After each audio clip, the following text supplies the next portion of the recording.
2024 లేదా 25లో డిగ్రీ లేదా బీటెక్ చదివారా? సాఫ్ట్వేర్ జాబ్ కోసం ఎదురు చూస్తున్నారా? అయితే కోడ్ జ్ఞాన్ 100 డేస్ కోర్సులో చేరండి, జాబ్ సాధించండి. నమస్కారం అనిల్ సింగ్ గారు. నమస్తే శిరీష. పెట్టుబడికి వస్తే చాలా మంది కూడా ఈ మధ్య కాలంలో ఎంతో కొంత నాకు వచ్చిన జీతంలో పెట్టుబడి పెట్టాలి అని అనుకుంటూ ఉన్నారు. సో అలా మనం కనుక చూస్తే ఆల్మోస్ట్ ప్రతి ఒక్కరు ఈ మధ్య కాలంలో మనం చూస్తే ఎక్కువగా శాలరీ 30 నుంచి 45 లేదంటే 35 మధ్యలో ఉన్న వాళ్ళే మనం ఎక్కువగా చూస్తున్నాం. అలాంటి వాళ్ళు ఎవరైనా కూడా ఒక 5,000 పెట్టుబడితో నేను నా ఫ్యామిలీ గురించో లేదంటే నా కెరియర్ గురించో నేను ఇన్వెస్ట్మెంట్ చేసుకోవాలి అనుకున్నప్పుడు ఏ మార్గం అయితే బాగుంటుందంటారు? రియల్లీ ఒక ఎక్సైటింగ్ ఇంట్రెస్టింగ్ క్వశ్చన్ అడిగారు. ఎందుకంటే మనకు నెలకు సరే స్టార్టింగ్లో మీకు ఒక 10,000, 25,000, 35,000, 45,000 శాలరీ చిన్న శాలరీతో స్టార్ట్ చేశారనుకుందాం. అయినా కానీ మీరు జీవితాంతం ఎన్ని శాలరీలు సంపాదించుకున్నా కానీ మీరు ఒకవేళ ఇన్వెస్ట్మెంట్ ప్లానింగ్ అంటే నాకు ఒక మొక్క నాటాలని ఉంది కానీ అది నేను ఇవాళ కాదు రేపు చేస్తా ఎల్లుండి చేస్తా అనుకుంటూ ఉంటే ఆ మొక్క ఎప్పుడు మీరు నాటలేరు, దాని నీడ కింద కూర్చొని మీరు రిలాక్స్ అవ్వలేరు, ఆర్ అందులో నుంచి వచ్చే పువ్వులు కానివ్వండి కాయలు కానివ్వండి మీకు ఎప్పుడు రావు. ద థింగ్ ఈజ్ అసలు నాకు ఏంటి అవసరం అనుకుంటే మీరు అలాగే ఉండిపోతారు. ఫ్యాక్ట్ ఆఫ్ ద మ్యాటర్ ఏంటంటే మీరు ఇవాళ కొన్ని వేలలో సంపాదిస్తున్నారు, రేపటి రోజున మేబీ ఆఫ్టర్ 10 years కొన్ని లక్షల్లో సంపాదిస్తారేమో, బట్ మీరు కోట్లాధికారిగా రిటైర్ అవ్వలేరు. ఫ్యాక్ట్ ఆఫ్ ద మ్యాటర్ అది. సో ఫ్యాక్ట్ ఏంటంటే మీరు ఎన్ని డబ్బులైనా సంపాదించండి, మీరు ఒకవేళ పెట్టుబడి అనేది మీరు స్టార్ట్ చేయకపోతే you will again remain poor after retirement. ఎందుకంటే మీరు అప్పుడు చేయి చాపాల్సిందే. మొన్నటిదాకా అంటే ఒక 20-30 years బ్యాక్ వరకు గవర్నమెంట్ జాబ్ ఉన్న వాళ్ళు కానివ్వండి, ప్రైవేట్ జాబ్ ఉన్న వాళ్ళు కానివ్వండి, ఒక పెన్షన్ అంటూ ఉండేది. నాకు అసలు టెన్షనే లేదు, నేను రిటైర్ అయిపోయినా కానీ నాకు ఏదో ఒక పెన్షన్ ఇంటికి వస్తుంది కదా అని చెప్పే ఒక ధీమా ఉండేది అనమాట, అందరికీ ఆ కాన్ఫిడెన్స్ ఉండేది. కానీ ఇప్పుడు అలాంటి పరిస్థితి లేదు. మీ పెన్షన్, మీ ప్యాసివ్ ఇన్కమ్ ఏదైనా కానివ్వండి, వెల్త్ అయినా కానివ్వండి, అది మీరు ఇనిషియేట్ చేస్తేనే మీకు దక్కుతుంది. అది మాత్రం ఖాయం, అది నిశ్చితం అనమాట. So this has been fixed by the kind of different scenarios ఉంటాయి. మీరు ఈరోజు సింగిల్ ఉండొచ్చు, tomorrow you may become a couple, tomorrow again after that day after tomorrow you may have children. So you need to plan. ఇక్కడ ఇవన్నీ ప్లానింగ్లు అయితే చేస్తున్నారు, ఖర్చుల గురించి అయితే చేస్తున్నారు, మరి రాబడి గురించి సంగతి ఏంటి? How will you decide?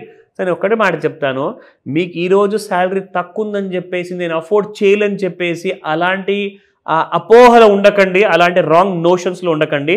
మీరు చేయాల్సిందల్లా తీసుకోవాల్సింది ఒక యాక్షన్ మాత్రమే. అదేంటంటే ఇమ్మీడియట్గా వీడియో చూసిన తర్వాత ఆర్ దీని తర్వాత ఇంకా కొన్ని వీడియోస్ చూసినా మీరు ఫస్ట్ డిసైడ్ అయిపోండి that I want to start investing.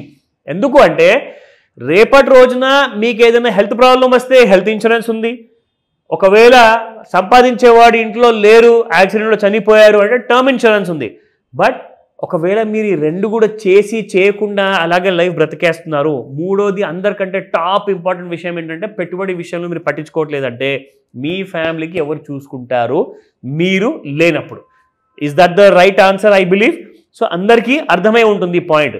అయితే మీరేదో ఒక ₹1,00,00,000 సంపాదించాలి, మనం ఒక చిన్న మంచి కైండ్ ఆఫ్ ఒక కోటీశ్వరుడు అవ్వాలి అనుకుంటే అలాంటి సమయంలో మీరు ఎంత పెట్టుబడి పెట్టాలి? సింపుల్గా నేను చెప్తున్నాను. రీసెంట్గా ఒక ఆర్టికల్ వచ్చింది, దీనికి నేను రెఫరెన్స్ తీసుకొని ఒక ఇంపార్టెంట్ విషయం చెప్పబోతున్నాను, జాగ్రత్తగా చూడండి. ఎందుకంటే 15,000 రూపీస్తో పెట్టుబడి పెడితే ప్రతి నెల 10 సంవత్సరాల వరకు మీకు 73 లక్షలు వచ్చాయి. ఇది ఒక ఫండ్లో, మ్యూచువల్ ఫండ్లో అని చెప్పేసి ఇక్కడ న్యూస్లో చెప్పడం జరిగింది. మీరు 15,000 పెట్టారు, 10 సంవత్సరాలు ప్రతి నెల పెట్టారు, అలాగే పెట్టుకుంటూ వెళ్ళారు, కానీ మీకు వచ్చింది 73 లక్షలే. అంటే ఎంత రిటర్న్ వచ్చినట్టు తెలుసా? మీరు పెట్టిన పెట్టుబడికి అది కూడా చెప్తా, 27% మీకు వచ్చినట్టు. కానీ నేనేం చెప్తానంటే మీరు 15,000 పెట్టుబడి పెట్టే బదులు జస్ట్ ఒక 5,000 పెట్టండి, నెలకి ₹1,00,00,000 పైన వస్తుంది మీకు. అది ఎలా పాసిబుల్? ఆ లెక్క కూడా మీకు చూపిస్తాను. ఎక్కడ ఏ మ్యూచువల్ ఫండ్ సెలెక్ట్ చేసుకోవాలి అది కూడా మీకు ఐడియా వస్తుంది. Watch this. సో ఇక్కడ చూసుకుంటే top 4 small cap mutual funds with highest kind of SIP returns in 10 years, 15,000 SIP investment in number 1 fund has jumped to 73 lakhs. అంటే మీ రాబడి 73 లక్షలు ఎన్ని సంవత్సరాల తర్వాత అది ఇక్కడ మీకు చూపిస్తా. సో మీరు ఒకవేళ 15,000 రూపాయలు పెట్టుబడి పెట్టారనుకోండి అదే ఫండ్లో, ఆ న్యూస్ ఏదైతే చెప్పాను ఇందాక అందులో మీరు పెట్టారు. సో మీకు 27% వరకు ప్రతి సంవత్సరం రిటర్న్ వస్తేనే 10 సంవత్సరాల తర్వాత మీకు వచ్చేది 73 లక్షలు లేదా 75 లక్షలు అనుకోండి అప్రాక్సిమేట్గా. సో 75 lakhs అప్రాక్సిమేట్గా మీకు ప్రాఫిట్ రావాలి అనుకుంటే మీ ఫండ్ మీకు కనీసం కన్సిస్టెంట్గా 27% ఖచ్చితంగా ఇవ్వాల్సిందే. ఇవ్వకపోతే ఏంటి మరి? రావా? సింపుల్ ఆన్సర్, రావు. కానీ మనకు తక్కువ రిటర్న్స్ వచ్చిన దీనికంటే లెస్ దెన్ హాఫ్ 27%కి మీరు హాఫ్ చేసుకుంటే ఇట్స్ సమ్వేర్ అరౌండ్ 13.5. నేను 12%తో లెక్క తీసుకున్నాను. సో 12%తో మీరు ఒకవేళ నేను చెప్పినట్టుగా మీరు పెట్టుబడి పెడితే 5,000 రూపాయలు ప్రతి నెలకి, 15,000 అవసరం లేదండి, 5,000 రూపీస్ పర్ మంత్. మీరు దాన్ని 50%తో పర్ యానం పెంచుకుంటూ వెళ్ళండి. ఫర్ 10 years వరకు మీకు వచ్చే రాబడి 12% మాత్రమే. ఇప్పుడు మీకు రిటర్న్ వచ్చింది 1 కోటి రూపాయలు పైన, అదనంగా మీకు 11 లక్షలు కూడా వస్తున్నాయి. So 1,11 lakhs is your return after 10 years with only investment of 5,000 rupees. నా ఒకవేళ ఇంకొక ఐడియా మీకు చెప్తాను ఇక్కడ. మీరు సేమ్ ఫర్ ఎగ్జాంపుల్ 27% వచ్చింది అనుకుందాం, కానీ మీరు పెట్టుబడి ఎంత? 5,000 రూపాయలు మాత్రమే. సేమ్ 50%తో పెంచుకుంటూ వెళ్తున్నారు. 10 years తర్వాత 27% రిటర్న్స్ ఒకవేళ వస్తే మీకు 1,67 లక్షల రూపాయలు వస్తాయి. అంటే 1 కోటి రూపాయలు అయితే ఖాయమండి. 12%తో వచ్చినా 27%తో వచ్చినా కానీ మీకు మొదటి 1 కోటి రూపాయలు ఖచ్చితంగా వస్తాయి. సో మొదటి 1 కోటి వరకు రీచ్ అవ్వాలి అంటే ఒక ఈజీ వే చెప్తున్నాను. 5,000 రూపీస్తో you can become a millionaire, but you have to follow certain strategies. ఇప్పుడు ఇక్కడ ఇతను న్యూస్లో ఏం చెప్పాడంటే 4 స్మాల్ క్యాప్ మ్యూచువల్ ఫండ్స్ అని చెప్పేసి చెప్పాడండి పేర్లు.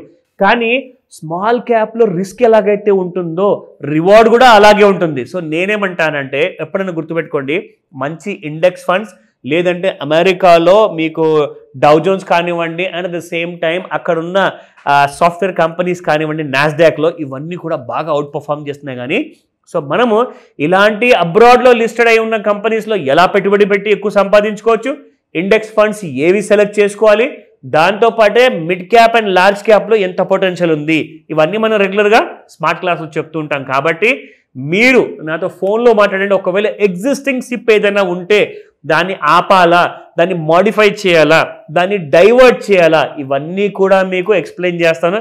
కాల్ చేయండి ఈ రోజే, ఎందుకంటే ఇలాంటి కొత్త స్కీమ్స్ మనకు ఆగస్ట్లోనే ఇంట్రొడ్యూస్ చేయబడుతున్నాయి. కాబట్టి అందుకే ఆ వచ్చిన బ్రేకింగ్ న్యూస్ మీకు చూపిస్తున్నాను. సో గో హెడ్, ఈ రోజే 5,000 చిన్న పెట్టుబడితో ప్రతి నెల మీరు 1 కోటి రూపాయలు ఎలా సంపాదించవచ్చు మీకు దారి చూపించాను.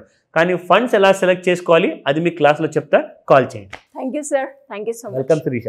సుమన్ టీవీలో మీ పర్సనల్ అండ్ బిజినెస్ ప్రమోషన్స్ కోసం కింది నెంబర్కి కాంటాక్ట్ చేయండి.